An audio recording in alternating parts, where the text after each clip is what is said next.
Name me one guy that you've played with that you would say is like a Pat Bev. Vince Williams was that guy. He talked a whole bunch of stuff, and he made sure everybody know it. And I probably would have hated Vince if he was on a different team, but like I love Vince to death because when it came down to it, if you met somebody in the hole, he was ready for everything.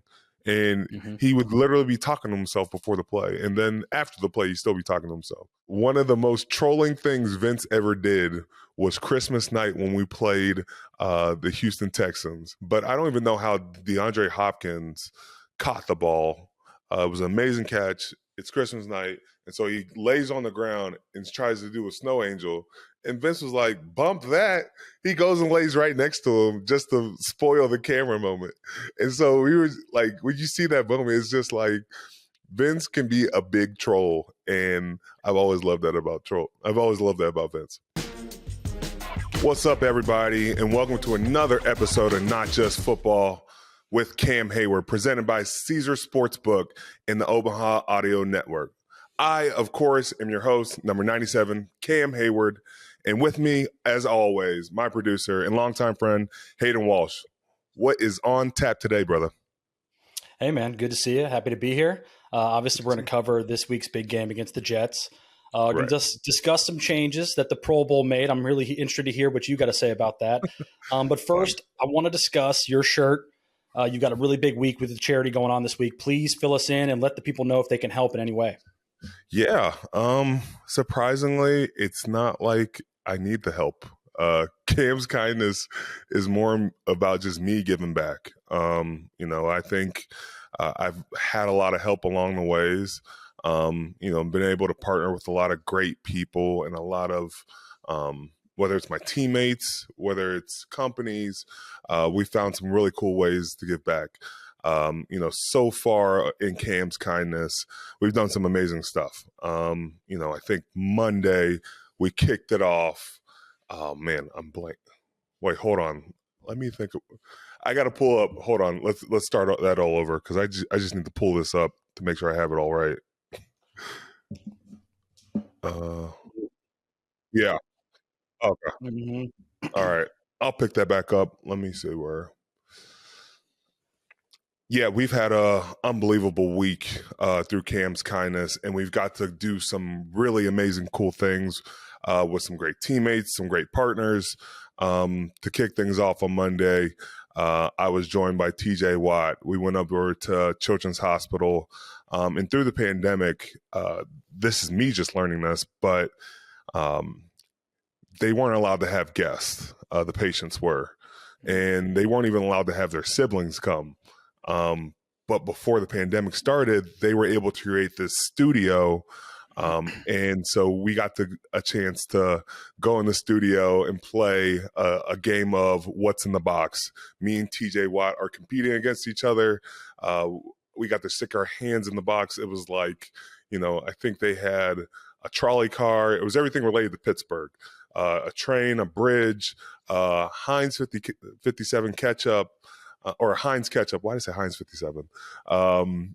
They even did a pickle, and I was like, I don't feel like touching this right now. But that kicked off Monday. Tuesday, I got to go out to a church, and one of our partners donated a new little library outside the church where kids got to come that were in the early child care program and paint it. And now through this little library, you can put books in, you can take books out. And then on that same day, we rushed over to a high school, Obama High School, and we opened up a Craig's Closet where we donate. We get to donate suits for young men so they have them for job interviews, college interviews, prom, homecoming, whatever a suit requires, we wanted to provide that. And we got to open up a new location inside their school. Today, I got to donate some toys to this place called Angel's Place, where they provide childcare for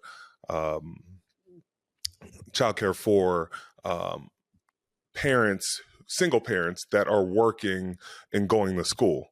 And so they don't have to pay for this fee, but they get to just have someone watch their children as they go to school and go to work. So that's just kicking off the week. We got more planned.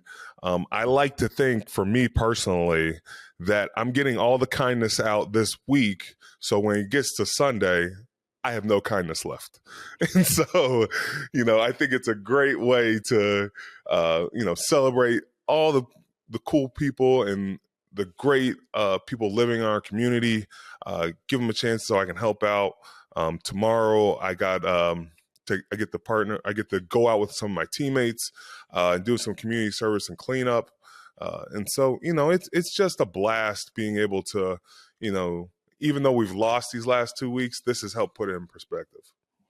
Yeah, man, it's really awesome work. And I love the work you've been doing with Craig's Closet. Obviously, you've been doing that for a while. What motivates you, man, to keep doing this? You've been a nominee of the Walter Payton Man of the Year a couple times, and you stay motivated to keep giving back. What is it in you that wants to give back so much? I think one is my parents. They raised me to understand that I'm in a blessed situation, and I have a chance to give back. The other thing is, I want to set an example for my kids, and I want to make sure I take care of my community as they've taken care of me. Hopefully down the road one day, when my kids need help or anything, they're able to have someone help them out, or they're able to help out another. I have 3 little ones, and I feel very empty if I didn't teach them that, and I didn't teach them to care about their neighbors. I have a great job. I have a great family. Not everybody gets that. And, just because you don't get it doesn't mean you shouldn't have a great life. No, and I agree, man. It's a great job you've been doing. You've always done a great job. One thing I do got to ask, though, how come I didn't get sent a Cam's Kindness shirt? Excuse me. You got your logo on the side of it. I need one, man. I need one for next show. You like that logo? I didn't think I was going to like the logo, honestly. I don't know who made the jerseys. It looks honestly. good. My mom, she was passing them out to me, and she was like, "You got to wear this." And I was like, "I love this shirt." And so it kind of worked out great. But, send me your size. What are you, 3 or 4X now? Or oh, come on, man! Listen, listen, come on. I'm staying toy. Come on, you got to come back home and see me or something, man. Come on now. I'm kidding. I'll get you like a large or an extra large. But I've sent you plenty of stuff over the years that's like, way too big. That feels like an offensive lineman, or it's like Casey Hampton's like sweatshirt or something. So. Yeah, the 4XL shorts still don't fit. They still don't fit. And I wear them around the house, but they still don't fit. But I will say, I saw Tomlin rocking it. I thought that was really cool. And it really made me want one, man. It is a cool shirt. I can't lie. I don't know who designed it. I don't think it was you, but it's a cool shirt. It's not me. I will not take credit for that. Yeah, I appreciate Coach Tomlin doing that. It's nice to see, when your leadership wants to, pay homage or, show awareness for what I'm doing. But the job's not done. Just because we got Cam's kindness doesn't mean there can't be a Hayden's kindness or a Danny or a Natalie's kindness. Everybody can have their kindness and display it. So, I can't wait to see what Hayden's kindness week looks like. I'm excited to one day hash that out. Maybe we can do that together. But let's get started on last week's game a little bit. There was a clip going around of George Pickens, a little frustrated after a play with Mitchell missing him on a pass. I really want to get your opinion, and I'm not sure if you saw it. What did you see on that play? What do you see when a guy gets a little frustrated and shows it on film? Oh, George. I think that's how every Steeler fan and player felt after the game, right? It's like, man, we just really did not seize this opportunity. And, the youngness in George comes out, and you're like, you see him, you're like, man, sometimes you just you can't show all the emotion out there. It happens with receivers if you miss a pass or something, but we grow from it. You can't live in a vacuum. You can't just think about the bad plays. Bad plays and good plays come.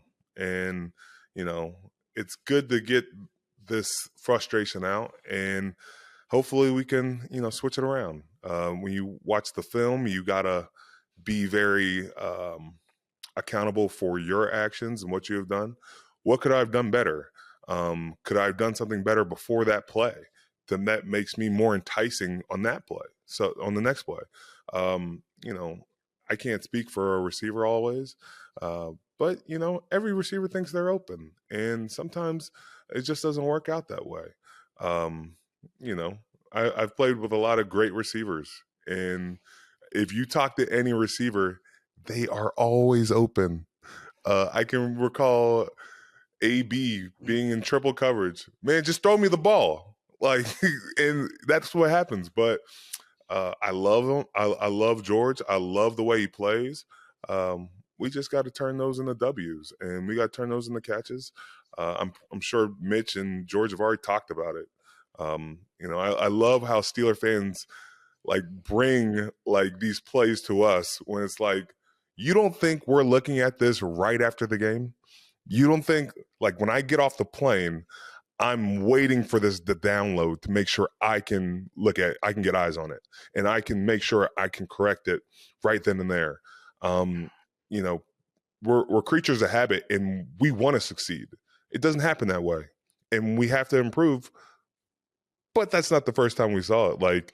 Just because it got on social media doesn't mean it's the first time. I had seen it plenty of times. Yeah, and I think George, kind of to your point, I think he even said last week or something, I'm open 99% of the time, which is just kind of hitting your point. They always think they're open. And I'm glad you mentioned the Steeler fans. Every Steeler fan has this opinion that the locker room is in shambles and that everyone's mad and they don't want Mitch to be the quarterback. Can you confirm or deny and at least put the rumors to rest? How is the locker room doing, and where they stand with Mitch and the Kenny debacle? Man, we're just ticked that we lost. We lost 2 in a row. I don't think we need to put all the pressure on the quarterback. We were winning at half. In my book, when you're winning at half, you've scored enough points. I know that's a lot to ask. On a Thursday night game, you might think otherwise. But, the quarterback put us in a position to win. What are we talking about? We knew there were going to be hurdles with our offense, and I think they've gotten better and better. Our offensive line is playing very good, and I will give them credit. I just think there has to be growing pains for every quarterback. Whoever was going to be out there, there's going to be growing pains. And I think Mitch has done an admirable job. Defensively, I think we got to pick it up. I like wearing that and saying that defense, we got to be better. We have to make sure we stop the run better. We have to make sure we tackle. We can't give up big plays. As a defense, we dropped the ball. And, that's the end of the story. The loss is there. And if you can't look and see that the defense didn't do their job, you're not looking at the right stuff.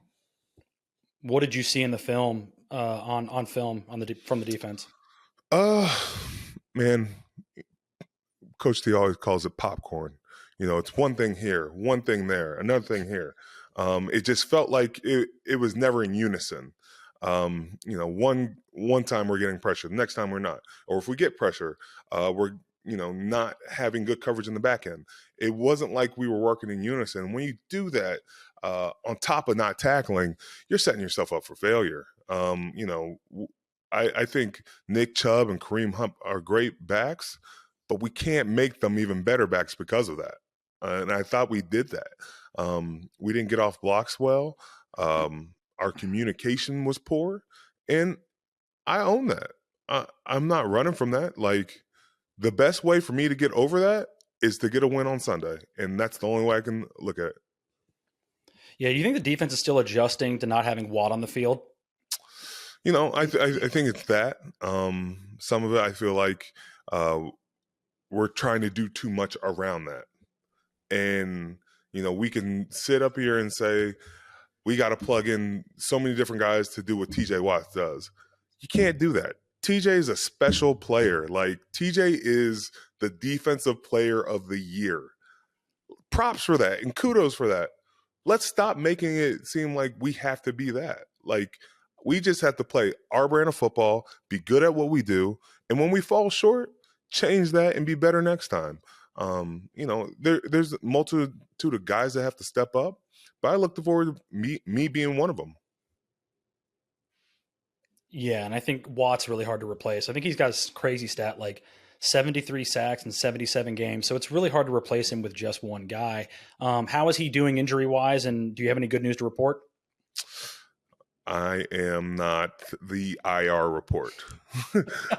I can't tell you how TJ's doing. I can tell you he's very he's itching for football. This dude, you know, he acts like it's his baby. Like he's just like, I wish I could be out there. I wish I could be out there. And the patience will come, and when he gets back, he'll be ready to go. But man, I can't give you any more than that. That dude is on the IR report, and we're trying to make sure the ship stays afloat when he gets back.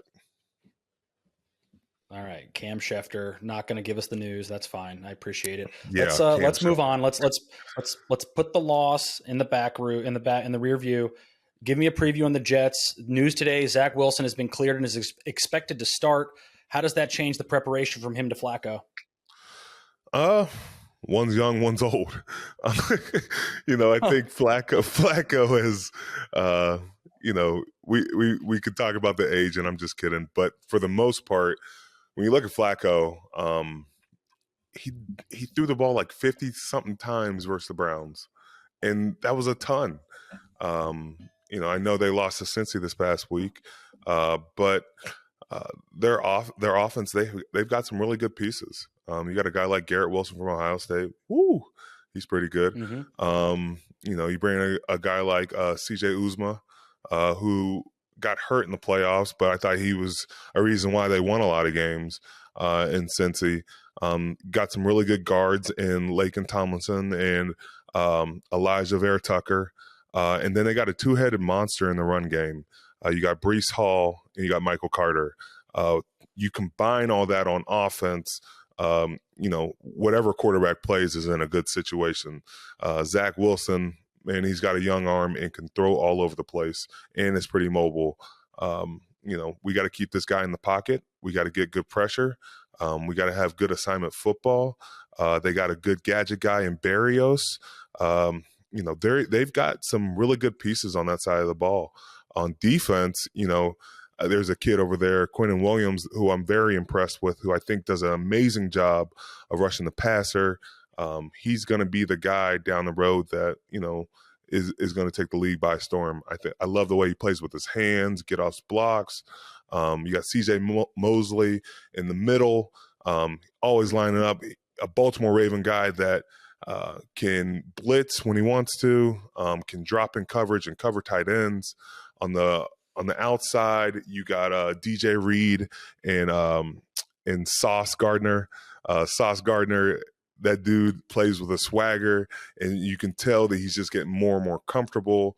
Then in the back end, you got Jordan Whitehead, and I think he does an amazing job for them, really keeping a lid on a lot of things. So, I'm looking forward to this game.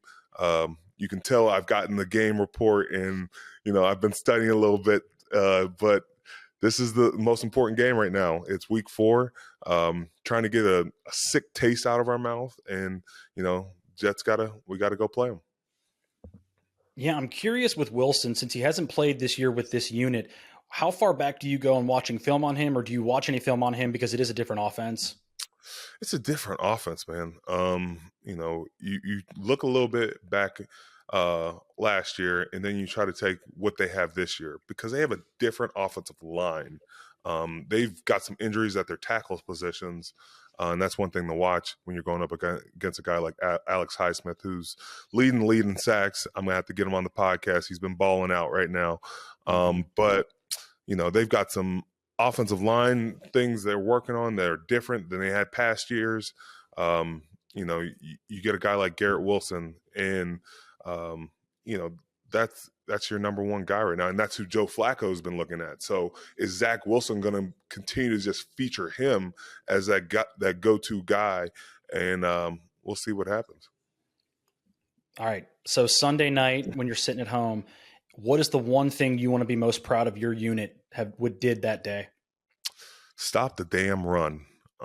And once we can stop the run, the floodgates can open. It's like sticking a key inside the Pandora's box. And once that gets open, we are in business. Because I know if we stop the run, that makes them one dimensional. And if we're stopping the run, that means we're getting the ball back, and hopefully we get some turnovers off of that, and our offense is on short fields. I would love to go back to see every episode and how many times we've talked about you and the defense stopping the run this year. I feel like that is the only thing we ever talk about. Yes, it is. And it is an 11-man job, and it's not going away because you look at these teams now, there's great passing in our league, but that is a facade. When you look at running teams and you look at the success they have in playoffs, man, it really is an indicator of good football. And if you can make a team completely abandon it, you're having success on Sunday. Well, yeah, when the weather sucks, you need to run the football. So Yeah. if you can't stop it, you're in huge trouble, right? Yeah, and I think in playoff football, you can take a team out of the rhythm if you can run the ball. And rhythm is a lot when you get to the playoffs. Matchups are a lot. And the great equalizer is a run game. I remember I used to hear about back in the old days with the Steelers, they used to call it when the 4-minute offense where, you had your Jerome Bettis, and they would call it hide in the weenie. And it was just like, we're just going to continue to just keep moving the ball just a little bit here and there and just keep bleeding you and making sure that you can't take this from us. We're just going to hold on to this ball, and, you're going to pay for it. Yeah, that reminds me of 05 when they beat Peyton Manning and the Colts, right? They got him out of rhythm. They ran the football. They scored early and just held on. So definitely a way you can win in the playoffs. And hopefully you guys can stop the run this week. Thank you for your breakdown of the game. And Zach Wilson. Football season is here, and nothing beats your favorite team live. Not only does Vivid Seats have great NFL ticket prices, they are also the official ticketing partner of ESPN. And with Vivid Seats rewards, when you buy 10 tickets, you get the 11th free. Download the app or visit vividseats.com today. Vivid Seats. Life happens live. Receive a reward credit equal to the average price of 10 tickets purchased, excluding taxes, fees, and processing costs. See vividseats.com/rewards for terms and conditions. Want to move on to last week's games. You were 2-2 in your picks. Do you remember your picks? Oh, man. I know the Bills and Dolphins one I got right. You got that one right. The Tampa Bay and Green Bay game I got wrong. I didn't expect both offenses to just completely piss down their legs. Like, let's be honest. It was kind of crazy. I don't think anybody expected that game to be in, under 20 on both teams. So, what were my other games? You got Ohio State right. I'm going to give you credit on that. We both thought they would blow out Wisconsin. We were talking during that. That was, I will say too, by the way, great uniforms. I thought those were awesome. We only pull them out for night games, so yeah, I know. Luckily, Michigan plays at noon. And also the 49ers. You got the 49ers won by 1 point. That was a really weird game, man. That game was strange. I don't really know how to break that down. I do though want to talk to you about the Dolphins game. We talked about the Heat. You told us about Lawrence Timmons throwing up a few years ago. I believe Stephon Diggs did the same thing this year. The Bills ran 90 offensive plays, Cam. What does that mean for both sides of the ball in that heat? Man, that's how I felt week one. And we went into overtime. But playing in Miami, man, it's tough. I think especially in September, a 1:00 game, that's sick. And I don't think Miami's doing you any favors. Usually the away team's wearing their dark jerseys. So it's like everything's culminating into you're going to have a cramp during this game. But you gotta give the Dolphins credit, for what that game was, winning with 39 plays on offense for them. Man, that's kind of unheard of when you look at what the Bills did. Clock management was kind of terrible for the Bills. Mm-hmm. I think you look at how the half ended was Mm-hmm. kind of key. Fumbling the ball and not spiking, and then settling for just a slant at the end of the half instead of just throwing out of bounds and trying to preserve any time you had left. Because even if you throw that slant, there's a chance it could get picked off. I would have just been more careful with that. And then at the end of the game, it just felt like everybody was just beat down. There wasn't anything left. Like, you usually don't see two quarterbacks hugging like that after a game. I feel like Josh Allen was just like, bro, like I'm just gonna take a break right here because I can't even function right now. So, I think the Bills would love to see the Dolphins back in Buffalo next time, or just in December or January, because that is a crazy atmosphere to be a part of in Miami. Yeah, I mean, everyone just looked exhausted at the end of that game. Yeah. And I love that you mentioned the end of the half and the end of the game. Did you happen to see Ken Dorsey at the end of the game? I wish we had more videos of assistant coaches just freaking out up there. Like, that happens a lot more than you think. And, I don't know what he screamed, but it was hilarious. I know our coaches have done that, and they're like, I've had coaches call me from the phone down, and I'm just like, I'm not paying attention to this. Like, I got a game to focus on. Some of them just have like some temper tantrums, or like they're trying to explain some stuff that makes no sense at the time. It's just, like, I'm thinking back to him, like, Ken Dorsey was in an air conditioned place, not dealing with the heat like all these other players. So whoever heard him, who was down in the on the sideline, was probably like, bro, I ain't trying to hear this right now. No, I mean, that was bad too. And it's like he was having his temper tantrum, and then I think another coach saw the video, so he blocked it, so we didn't get to see the rest of it. But it's funny, man. The same thing happened with Notre Dame a few weeks ago, where they had a coach basically screaming at the quarterback, and they showed the camera. And I understand they're doing that, but I almost wonder if the NFL will take that away, because it makes the coaching staff look nuts. But I thought it was hilarious. I mean, I thought it was awesome. NFL ain't taking that away. Like, they love when people just act crazy. They do. There's no way you run away from stuff like that. You're like, oh, maybe we need to have more cameras. Like, that is a thing. Like, I'm pretty sure ESPN, you're probably thinking about this. You're going to have a channel dedicated to just looking at the assistants up there. You're probably right about that, actually, because ESPN's doing everybody's doing all these crazy broadcasts, not just ESPN, yes. Amazon, everybody's doing it. So you're probably right. And honestly, I'd put a second TV on it, because those reactions are priceless. They are. That would be really cool. So you did get to watch this weekend, which I know you normally don't do. What team impressed you the most this weekend? You assumed I watched. I got away from this. You listen, you got a podcast now, buddy. You better start watching if you don't. Hey, man, I respect all teams, but screw them. I'm only worried about one team. I caught the end of the Dallas Giants game. And one thing I just was impressed with is just Saquon. Like, dude's battled back through injuries, and I just felt like, man, this dude is finally healthy and he's going. So other than that, I ain't worried about that. Like, it's cool to have a podcast to talk about it, right? But my day job is still being a Pittsburgh Steeler, and I'm sorry I'm not running from that. Okay. Well, sorry for the people. The Jags and the Eagles are the two most impressive teams so far this past weekend. Both very good wins. Jags dominated on the road on the West Coast, and I thought the Eagles crushed the Commanders, which I thought was awesome. All right, well, let's look ahead to this week.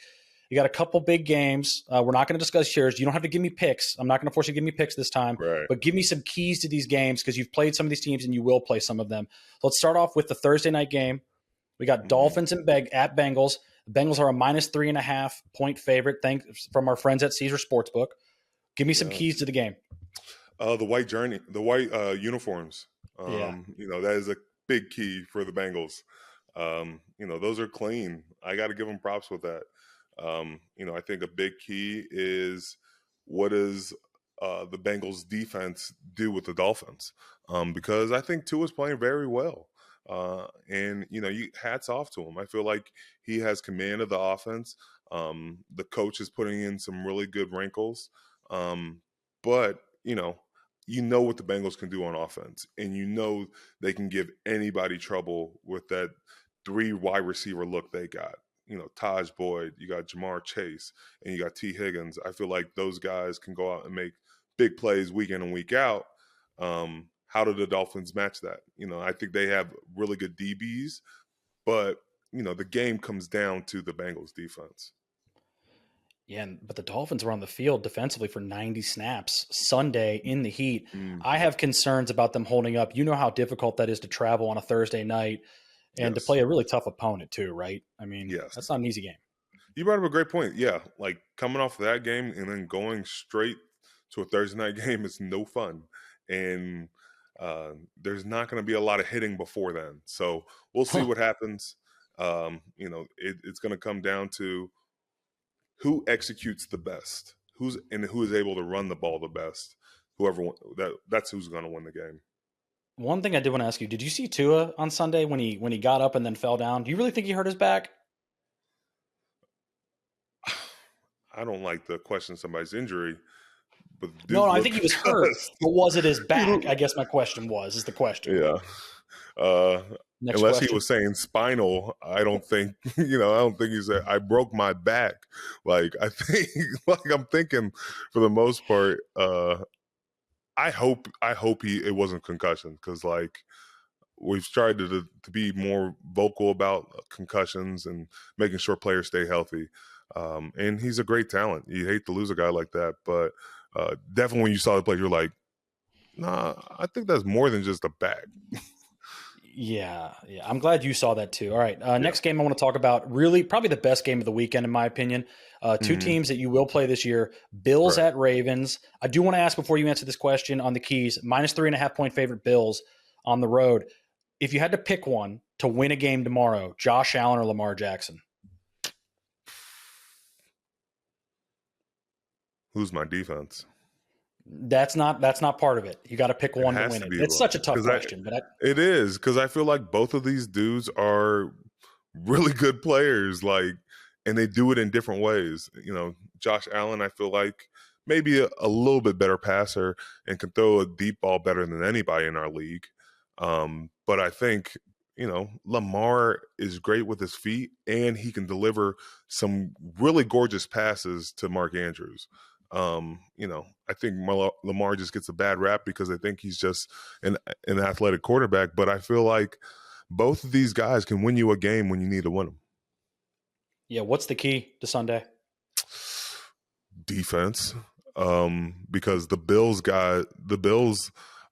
their safeties were both out. Their both D linemen were both out.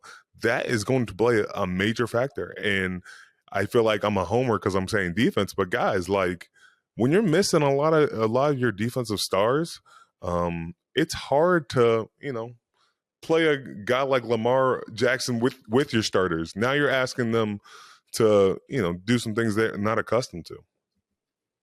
Yeah, I mean, definitely tough, and I'm with you. It comes down to whoever can get the stop, right? Because both offenses are going to score a ton of points. Right. All right, final game. We got Chiefs at Bucks. Now, this could be an interesting one because obviously there's terrible weather coming in, and we hope everyone is okay in the Tampa area, obviously. Game could get moved. Chiefs are a 2.5 point favorite. What are the keys? Obviously, it's a huge quarterback matchup with the Bucks struggling a little bit off offense right now. Bucks are struggling on offense, but, man, you got to give flowers to that defense they got. You got Levante David and Devin White flying downhill, and Vita Vea literally pushing everybody out of his way and making a lot of havoc happen. That defense, I think, is I hate to say underrated, but those dudes, I'm very you notice them on tape. From top to bottom, they are a well-run oil machine on that defense side of the ball. And you got Tom Brady, so he's going to find a way to win. Chiefs, I feel like the run game is not that good. And, if, things don't go the way you want, or if you want to sustain a lead, you got to have a good run game. And the defense is just, hit or miss sometimes. And so I'm going to go with the Bucs in this game. Interesting. I would probably lean Chiefs just because the way they lost last week, man, they're going to be really pissed off. I mean, that was a bad loss that I thought self-inflicted wounds by them. That really blew that game. Okay, one last thing I want to talk about, not going to be a game picking. Monday night, you had mentioned you watched the end of it. Sterling Shepard got hurt on a non-contact ACL injury, and I see some players are blaming the synthetic turf. You've played on it. What do you think of that? Do you think there's anything to that? Yeah. I think last time we played in Giant Stadium, we had the same thing. We lost a couple guys to that too. To be honest with you, it slides more when you're on synthetic turf. Grass, you're able to plant and dig out the grass, so it's like more natural.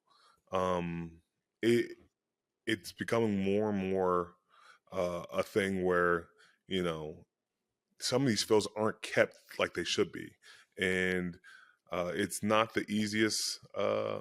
You always worry about those injuries because non-contact, man, as soon as you see a guy not even like make contact with somebody else, you're like, oh shoot, that's an ACL. And it's tough to see week in and week out guys play on that field, and it's not good. Yeah, you think the union or there might from anybody might be pressure for the owners to try to get grass turf everywhere? Yeah, I'll tell you guys this: we have we get a survey every week of the field you play on, and so you're supposed to give your recommendations, how it felt, and through that we give our what we dealt with, and it can be very critical and help.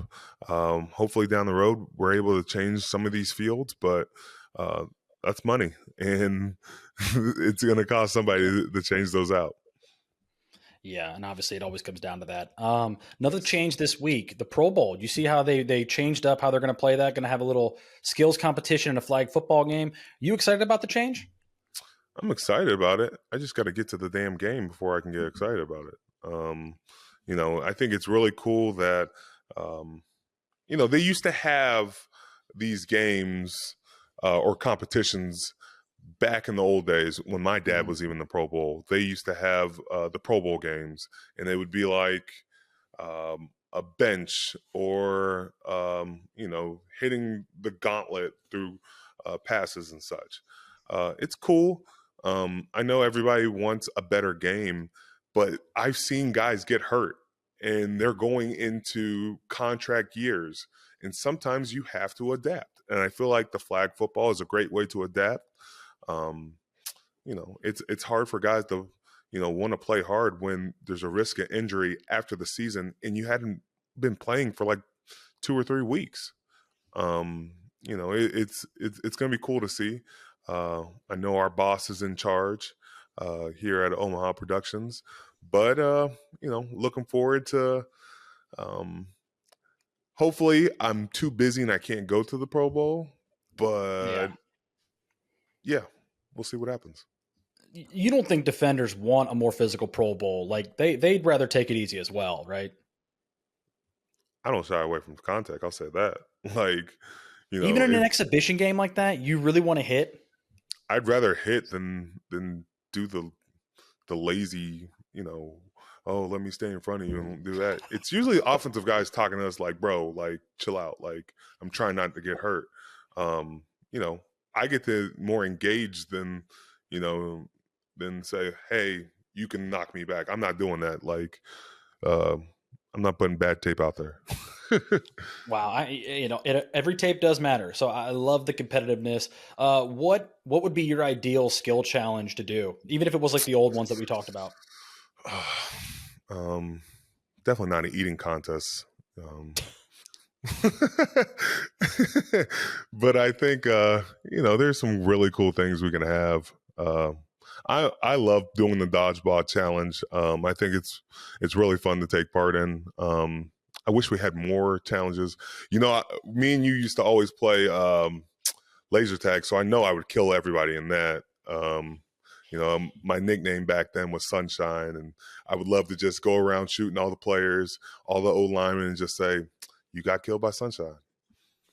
You cheated in laser tag. You were taller than the barriers and would just shoot over them at us. That's not really skill. It's just you're bigger because you were a bigger kid than all of us. It wasn't like, I want to make everybody realize you were not some like ninja out there running around. Like, you were not impressive. So, hey, a ninja uses everything to their advantage, and I did. I mean, but you're not very stealth. You're 6'4", and you're just running around shooting people. Also, you took advantage of the younger kids there. There were like 8-year-olds that you were just dominating. So I don't want to hear it. And listen, we could revisit what you're going to do when you make the Pro Bowl. Hopefully you can't play in it because you're somewhere else. But if you do get there, we'll then discuss what event you're going to do, and maybe you'll fly me out there to just hang out with you. We'll shoot a pod out there if that happens. Okay, Omaha, I hope they heard that. And yeah, sounds good. All right, people, we're brought to you by Caesars Sportsbook, the greatest sports betting app ever, and honestly, the only one you need. It's not just about the big bonuses and boosts and promos that you get. It's the fact that every time you bet, whether you win or lose, you're earning towards the types of perks only Caesars can offer: free stays, concert tickets, bonuses, and more. That's because when you download the Caesars Sportsbook app, you become a Caesars Rewards member, and that means perks. Must be 21 or older to gamble. Gambling problem? Call or text 1-800-522-4700. Lions, Tigers, and tailgates. Oh my. The college football season is always a great time of year. Besides the jerseys, the face paint, and foam fingers, there's the food. And nothing gets you more fired up for game day than Eckrich smoked sausage. They are naturally hardwood smoked and have the perfect blend of spices. From buffalo sausage dip to sausage chili mac and cheese, Eckrich smoked sausage is a quick way to bring flavor to your tailgate meals. Visit Eckrich.com for easy, one-of-a-kind sausage recipes. Eckrich, you do you. All right, let's move on here. College football slate, week 5, great week. A bunch of ranked opponents playing. You guys are playing nobody. You got Rutgers at home. That's the game that matters because they're in it. Get out Everybody's of here, watching that game, baby. I'm surprised that's Literally, not the night game.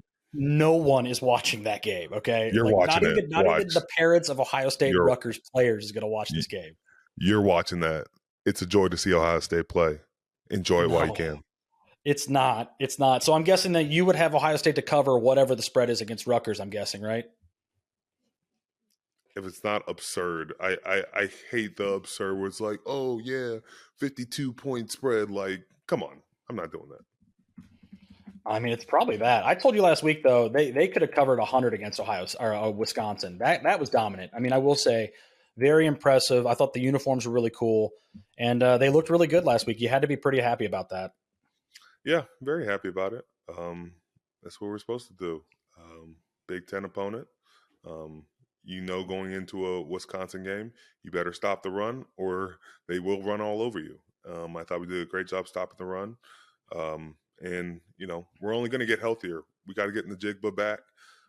We got to get a couple other pieces healthy. And when we do that, we'll be clicking on all cylinders. Yeah, okay. And I like that. And we'll see. Obviously there's a big game looming at the end of November that we could talk about then. A couple other big games. We're in it. No, it's not. No, it's the defending Big Ten champs will be in it, but that's another conversation. Who, by the way, is at Iowa this weekend, and I am scared about that. Very scared. Be scared. Okay, but here we go. Alabama at Arkansas. Any chance of an upset? Ooh, probably not. I don't look at this as the game that changes it, but crazier things have happened, and Alabama does have a Heisman winner, so it's going to take a hulking effort for it to get done.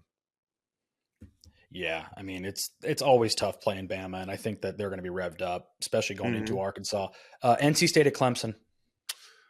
I'm picking the upset here. I don't know a lot about NC State, but Clemson's just flirted around with a lot of are they good? Are they not? And this is the type of game you better watch out for.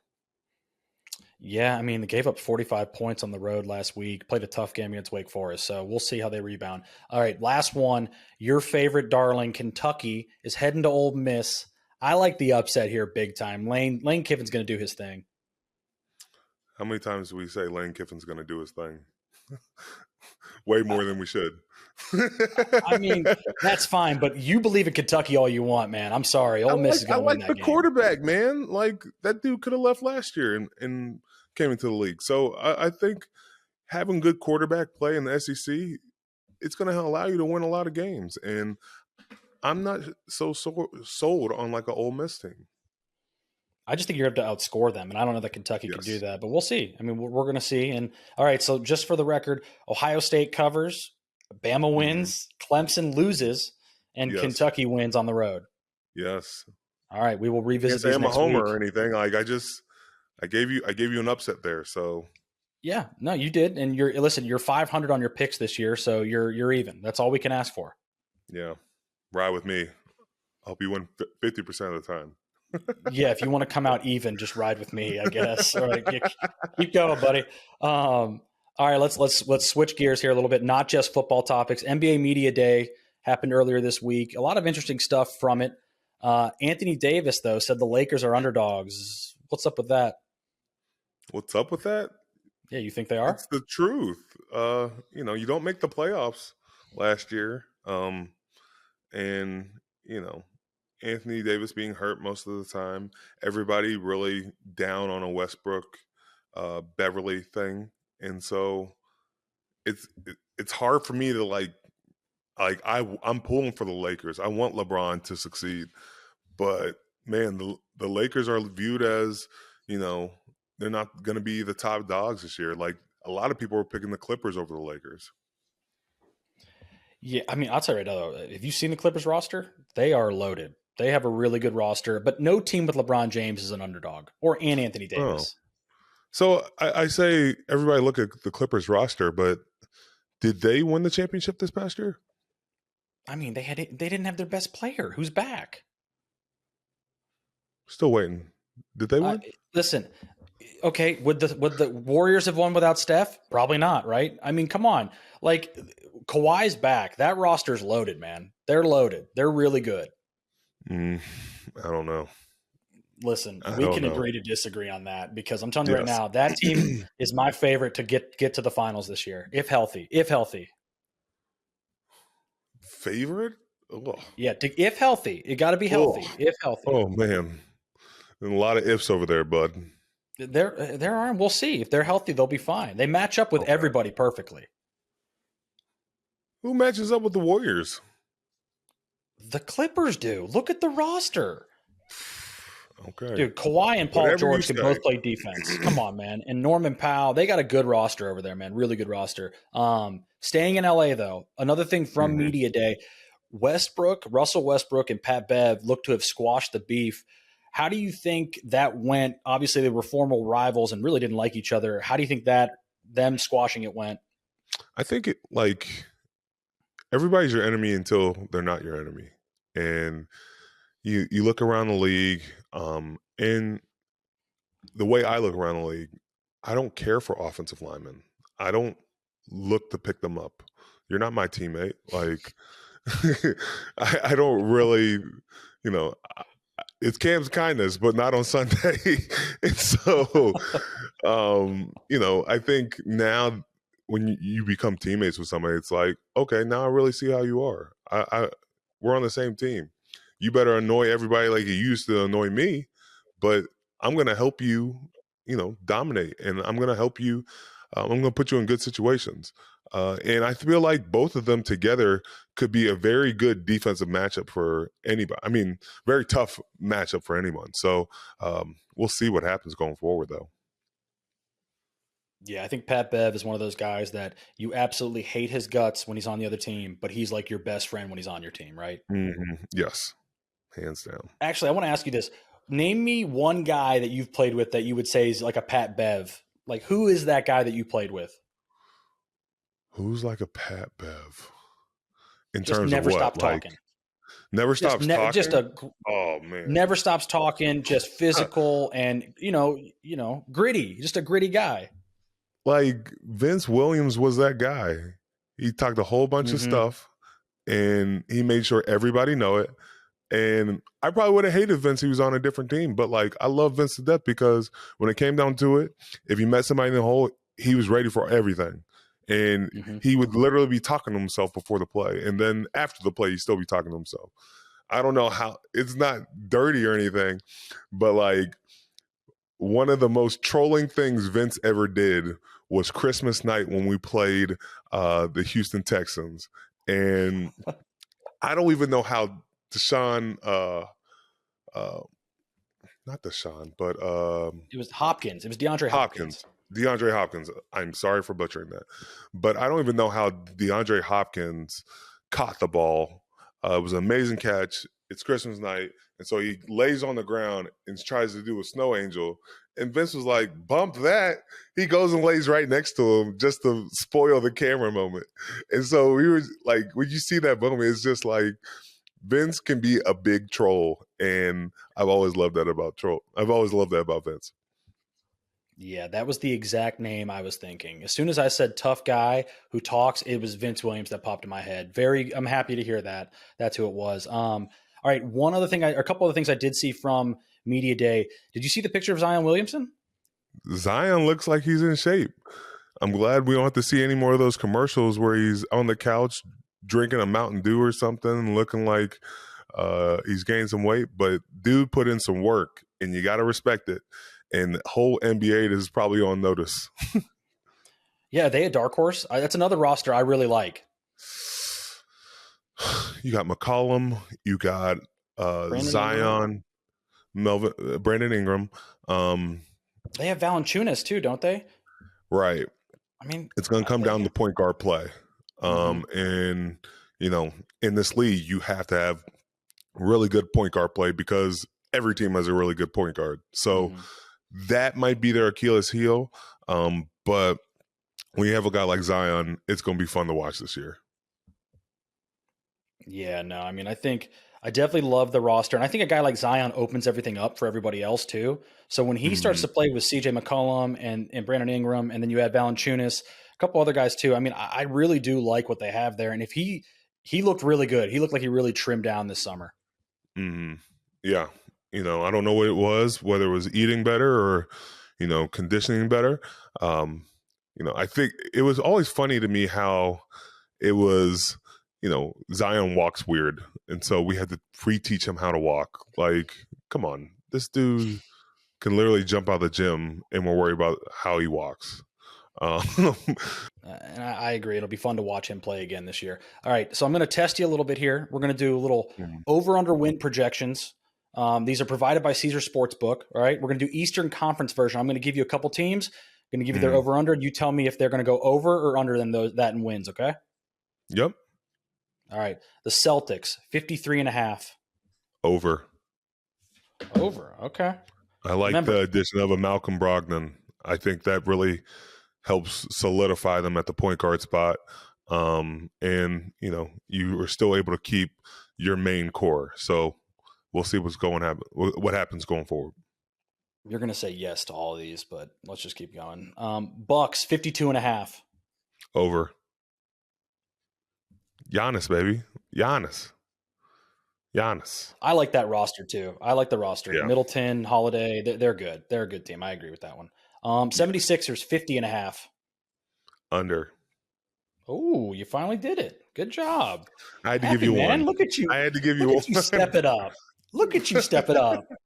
I do think James Harden is going to be killing it this year, though. They said he lost a bunch of weight, but not crazy about their roster, though. Yeah, that's another guy we should give credit to. He looked really good, and I think he even joked like he lost 100 pounds. So, good for James Harden. Happy to see he's good, and hopefully he gets back to the MVP level. All right, so they're under. This is a tough one here. Nets, 49.5. Under. Really? Yeah. They won 44 I'm just hoping it doesn't work out so the Lakers can get Kyrie next year. Oh, well, okay. They won 44 games last year, I think, and Kyrie didn't play half of them. I think that one goes over. I really do. Probably. Like, it's over, but I was just saying under to be very dramatic and hope for the worst so my team can wind up the best. Okay, that's fine. Kyrie, if you're listening, please go to LA next year for Cam. And then final one, I think this might be the toughest one because they got a new addition too. Cavs, 47.5. Oh, man. It's going to be a dog fight in the East this year because this team is young. They have a lot of good pieces already, and then you bring in a guy like Donovan Mitchell. Oh,